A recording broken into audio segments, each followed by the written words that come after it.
So when you learn to visually present the thinking you did in analyzing an argument, I am going to be giving you really specific expectations, symbols that you use, where you place the symbols and whatnot. And I'll say more about that at that point of the module. You'll also focus in this module on extracting from and presenting the argument pattern for a given passage. On that note, let's go ahead and move on. So this is what I'm calling an argument primer. It's a basic introduction. We're going to work through the correct answers for this page together. I know it might be tempting for some of you to just, fast forward the video, but if you fast forward the video, you're going to miss an important lesson. This will be the only page that we work on getting correct answers. A lot of students miss, maybe half of the items because they're not keeping in mind things that I emphasize perhaps elsewhere in the semester when doing a module or within this very module. So remember, when you are doing work for this class, your answers have to come from the lessons. Sometimes I'm checking to see if you understand by paraphrasing things. Sometimes, however, I am looking for verbatim answers. I just want to see that you touched on that point and that you could go back and find that important point. So let's go ahead and do this one page together. After we go over that and I give you some reminders on common mistakes that students make, we will scan the other pages and I'll just give you a heads up with respect to the different activities and quizzes on the other page. So this page will be the one we spend the most time on. So outside of philosophy, we use the word argument to mean different things. The table below presents two ways of how we often use the word argument. So example 1, the teenager got into a heated argument with his mother about the curfew. That was a real screaming match. So that is the word being used, meaning argument is used to refer to an aggressive or emotional battle of words, meaning when people use argument in this way, they mean a verbal dispute or fight. So when we say this, it could just be a shouting match or people repeating their same point over and over again. Example 2, usage. The panelist of experts came together to develop a plan for education reform. They argued about it till a general set of guidelines was established. Here, argument refers to a reasoned exchange of opinions about a specific problem or contentious issue or topic. The word argument in this sense may refer to instances in which speakers A are focused on trying to cast doubt on a position or point of view, or B, describing a cooperative and constructive endeavor. That might surprise some of you to hear that arguments can be cooperative and constructive in their aims, but that is definitely the case, including how we will be using the word argument. Philosophers would say that it is more appropriate to categorize the first example as a quarrel. So this is the first example. Here's the usage. And the second as a debate. So here's the second example in usage. And that's the one that's better categorized as a debate. While speakers might give arguments when quarreling and debating, arguments don't necessarily entail a debate or quarrel.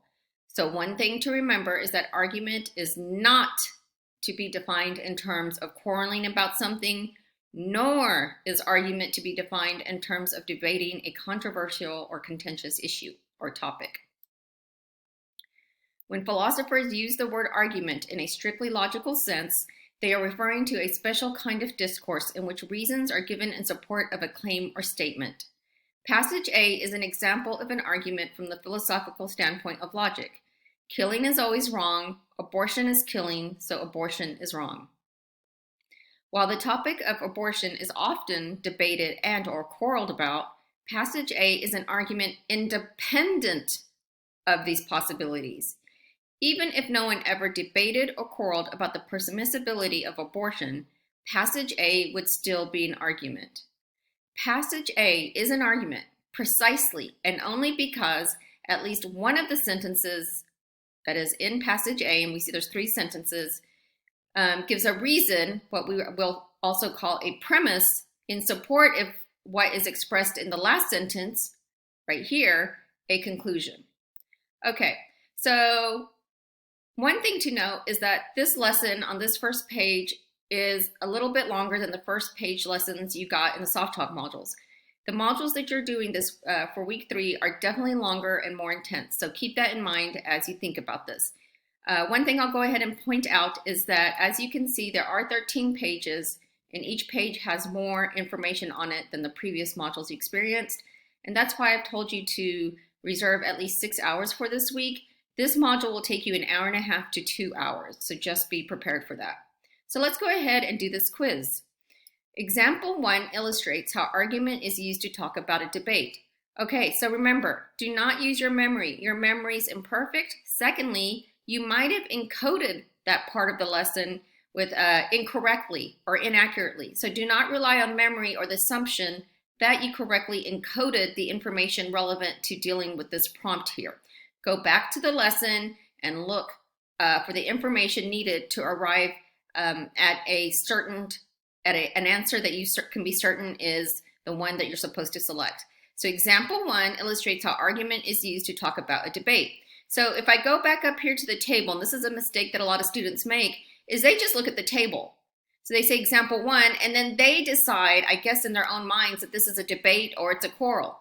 But what they don't do is they don't go back to the lesson. And so, of course, you should always read the lesson first. Why? You want to get the forest, the general feel of the reading in the lesson.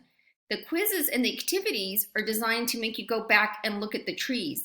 So always read the lesson on the page first so you can see how everything hangs together and to get a sense of what is presented.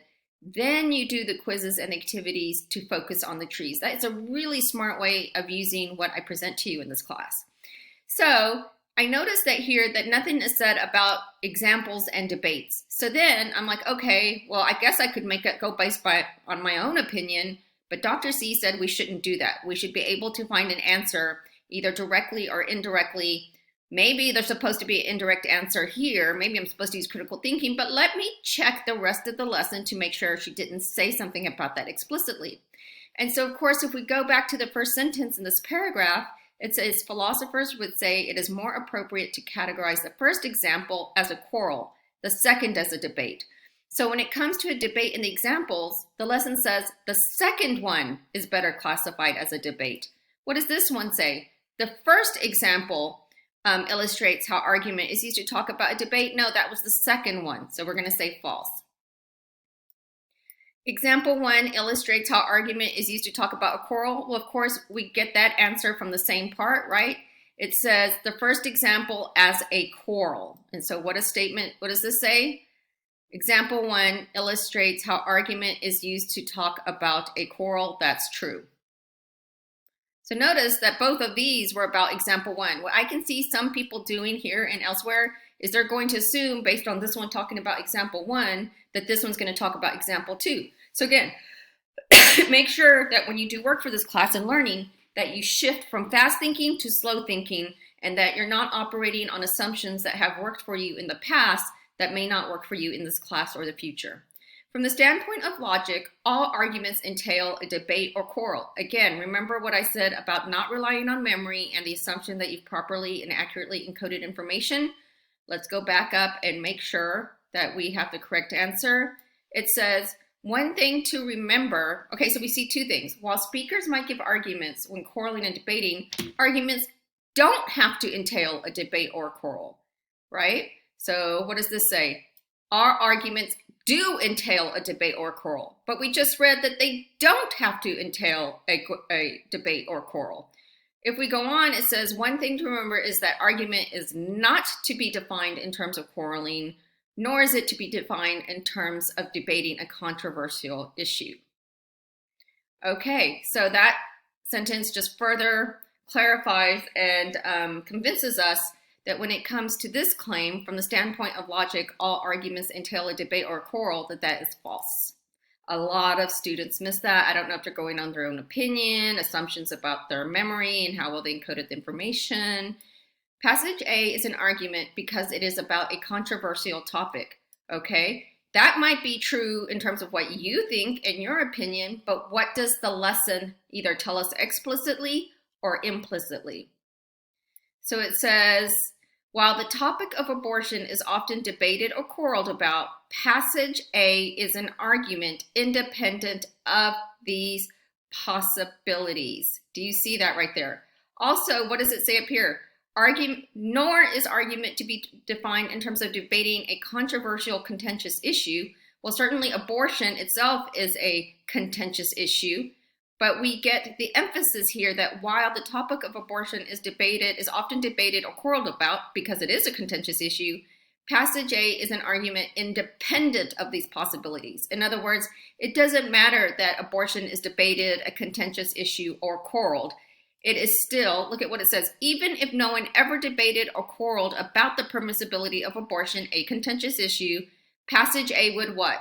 Still be an argument. And then it tells you the only two conditions necessary for something to be an argument that passage A meets. So let's go back to this. Passage A is an argument because it is about a controversial topic. False. This is further iterated when we see this part right here. Passage A is an argument precisely and only because. Only is such an extremely word here. In other words, this is saying this is all that is necessary for passage A to be an argument. At least one sentence gives a reason in support of another idea, and that is a conclusion. Now, here we're talking about sentences in terms of arguments, but I want you to keep in mind that sentences can have more than one statement, which will be something important to discuss or to take note of in the future lessons. But you get the point for right now.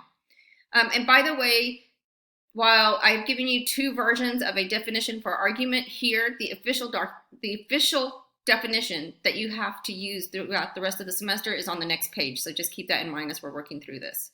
Okay, so we're getting to the correct answers. So a necessary feature of an argument is that it is designed to address an opposing point of view. False. Passage A gives reasons in support of a conclusion. Well, let's make sure.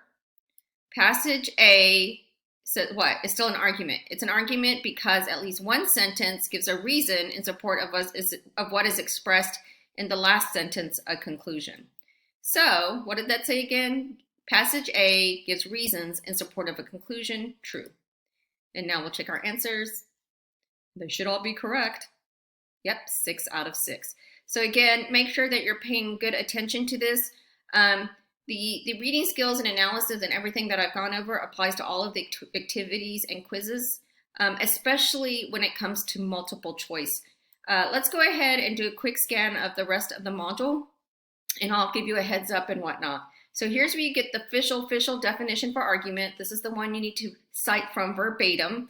You get some more lessons on argument. You're going to learn about something called an inferential claim. If you don't get if you are not able to internalize at the point of this lesson, at this point of the semester, exactly what the inferential claim is, like what the concept of it is, don't worry about that too much. Just at least get the gist of it. You can still do well in this class, even if this is a little bit vague to you. But I include it in there because it is important, but I'm not going to quiz you on the concept as such.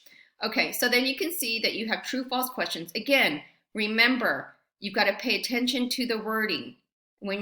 For some of these items, you got to make sure that you're actually using the definition and what it says. Do not allow your mind to change the definition. Do not allow your mind to change the order of the words in the definition. What makes this definition what it is that certain words name certain concepts and they relate to each other in a certain way. If you change the order of the words, you may change the meaning of the definition and you may have an incorrect understanding. This one right here is one that a lot of people miss. So let's just go over this one and then keep in mind what you learned from this one for everything else you do in this class. This one says conclusions are given in support of premises. Again, not your opinion. The lesson, it might be anywhere in there, and you've already got an idea from page 1. But where do we go in here to find the answer? Well, let's try the official definition. It says some statements' premises are offered in support of another statement, the conclusion. So premises support, conclusions are supposed to be the ones that are supported by the other ones. And what did this say? Conclusions are given in support of premises. This has it the wrong way around, right? What did the definition say? Premises have the role of supporting something else, and conclusions are the things that are supported by those other things. So given what I just said, you should know what the correct answer for this item is. So make sure that you're going back to the lesson, whether it's stuff in the text box or whether it's stuff in the paragraph that you read. I do and may have you read some stuff and answer questions about inferential claims, but they will be facts. They will be things that you can actually find in here for answers. Let's go to page 5. And by the way, at this point, what you could do is you could stop the video after I've gone over a certain page and work on it by yourself. So like right now, if you want, you could stop the video and work on page 4 by itself. Just work on page 4. Then when you're ready to do page 5, you can listen to what I say about page 5, the tips and warnings and strategies, and do that. And that makes it more like coaching, right? Is I coach you on something, then you try it. Then I coach you on something else and you try it. So I think this would be a fantastic strategy to use. Okay, so here you see that this is where we're going to be focusing on statements. So important for you to always remember how we're defining statements. And why is that? Well, look back at this page. The word statements is part of the definition for argument. And it's not a trivial word. It's not a trivial part of the definition for argument. It is an extremely important aspect of what an argument is. So that's why we have to take time out for statements, but also because statements like the word arguments or the word statement like the word argument can be used in many different ways. Now here I define it as a declarative sentence that can be categorized as true or false.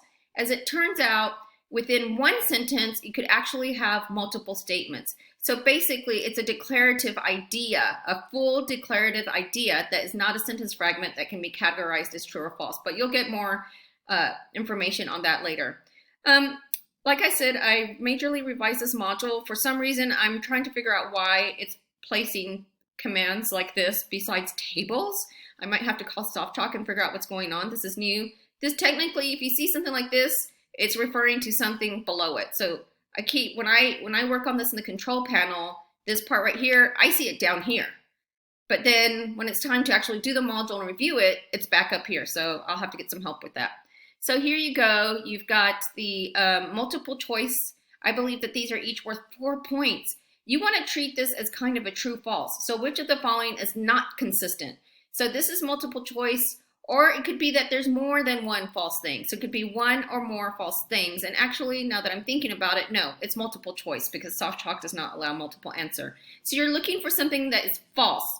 That means 4 of these things will be true, and then 1 of these things will be false. So treat each of these like a true-false answer. Decide which one is true and which one is false. And then when you find the one that is false, you're going to select that as the answer because you're looking for a point that is not consistent with the lesson. And so we're saying it's false in light of the lesson. But again, make sure you're using the lessons and the definition given on this page. The same applies to this item here, but notice now we're saying is consistent. So you're looking for the statement that is true based not just on your memory or assumptions about whether you've encoded something correctly, accurately, clearly, precisely, but what the lesson has to say.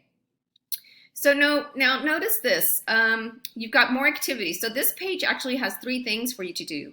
One of them allows you multiple attempts for full credit, and that's going to be this one. I am not going to read this. You're going to read this on your own. I'm just calling this to your attention up front, and I just want to iterate this. Give me 1 second. Okay, so you'll see that you have a pile of cards. You've already worked on this kind of activity before in a module, and you're going to drag the cards accordingly. But remember, you have to use the definitions in this module that I gave you for these terms. So you'll do that. Right here, what this means is you can do it over and over again. So if you don't get full credit for everything the first time, unlike most of the time, you keep doing this till you get full credit.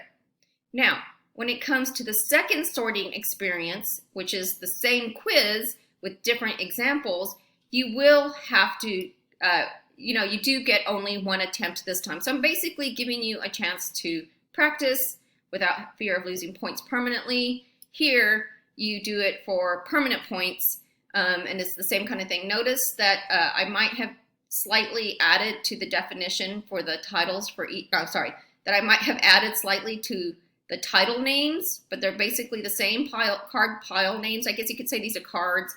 Each of these is a pile. I added non-statement to each of the kinds of non-statement when it comes to this one. and I might have changed the order of these. So do keep that in mind, because here I have sentence fragment, question, command. Here I still start with statement, but then I have question, command, sentence fragment. So I did change the order. Not on purpose, I just did it that way.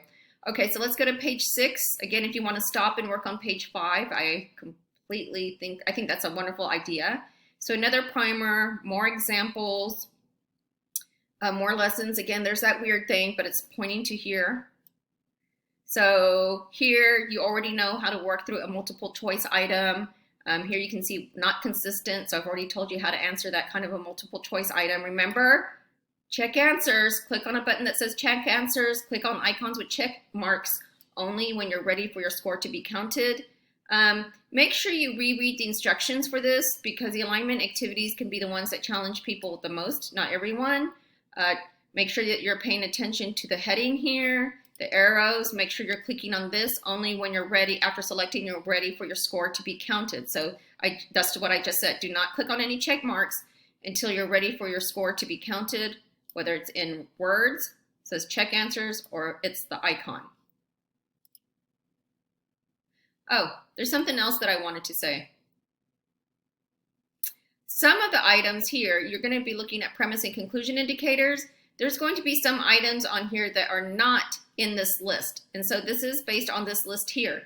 If there is in the alignment activity, if there's a word that is not in here, you're going to want to say that it's neither a premise or a conclusion indicator. So I guess, again, I'm talking about this right here. And I want to go to right here, neither a premise nor a conclusion indicator. If you see a word that is not in the list above, in the table above, it is not a premise or a conclusion indicator. Even if you think so, again, don't go with your own opinion. Especially when it comes to premise and conclusion indicators, please do not go with your own opinion. Go with what philosophers and logicians say count as premise and conclusion indicators. Keep in mind that this is not an exhaustive list of all premise and conclusion indicators, but they are some of the most common ones that we'll see in our curriculum this semester.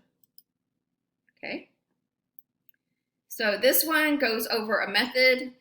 This might be one of the harder items because this is all paraphrasing. So I'm paraphrasing the steps made in the lesson. So it's really making sure that you understand what exactly is being executed in the lesson. What is the main idea, or what am I attempting to show you? So do this one very carefully. You might want to take the longest amount of time on this one. Okay, words of caution, another table. We have a crossword activity. Students are often most challenged by these, but just remember that you are looking for a word that is verbatim from the reading, ... So you're looking for the missing word there from the reading. The cue or the clue might be paraphrased, but only somewhat. You're still looking for one particular word. This one, the missing word is right here. This one, the missing word is right here. Remember, click finish, only when you want your score to count. Okay. So I spent 3 hours during week 2 creating this brand new page in this module. And I am going to let you read this on your own, but make sure you click here for the video that goes with it. This is what has made the module twice as long as it was before, but it's because I go through so many examples. So make sure that you pay attention to that. Copy and paste this URL here if you're not able to open the video. And by the way, I forgot to tell you guys, but don't use Internet Explorer in this class because it's not always fully functional with everything. Firefox has been the best internet browser to use in my experience, and second to that is Google. You might have to switch between Firefox and Google, or even switch while working on something to get something to work completely. By the way, I chose this image. I like it and I don't like it for what's going on in this skill building page right here. And notice that I say, and expectations for further analysis. This is where I give you stuff that is not written down. There is a lot of lecture rules, concepts, and methods that you have to apply all semester long, and it's covered only here in this video, so you must take really good notes. But let's go back to this image. As you can see, I was thinking of myself like, here I am, the teacher. I'm not above you, like as a person. We're all, of equal worth and of equal value.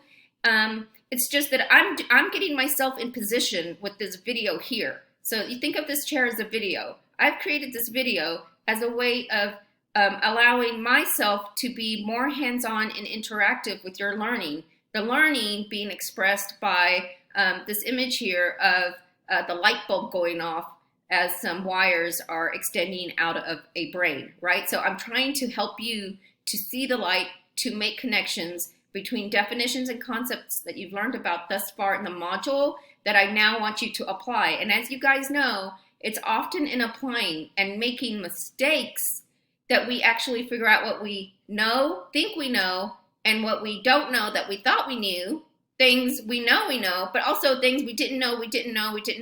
There might also be some things you knew that you didn't know that you know. Interesting. Okay, I'm getting philosophically fun here.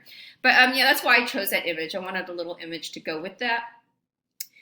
So let's go ahead and go to item 10, page 10. So on page 10, you're going to do a review, and it's based on everything that you've learned in this module, including the video. The video teaches you how to visually represent your argument analysis. You don't have to do this in review. In these reviews, you're just showing your ability to make sense of arguments in terms of premises and conclusions. Your having to do this is why I created the videos. Well, I'm not going to always create videos and give you answers for what counts as what in an argument. Sometimes I will, but not always. But given you've followed all of the video, and given that you've learned from this lesson, you should be able to get correct answers for all of these items. And you'll see, if you follow the video, you will know exactly what I mean. If you follow every minute of it, you're going to get all 6 points for this item. You're going to get all 6 points for this item. And you're going to get all 6 points for this item. Again, following the video is vital. Making sure you're taking clear, accurate, and precise notes is vital. Okay, so let's go ahead and continue. I think that's all I have for you. So then on page 13, of course, don't forget to submit your scores to your professor, i.e. me.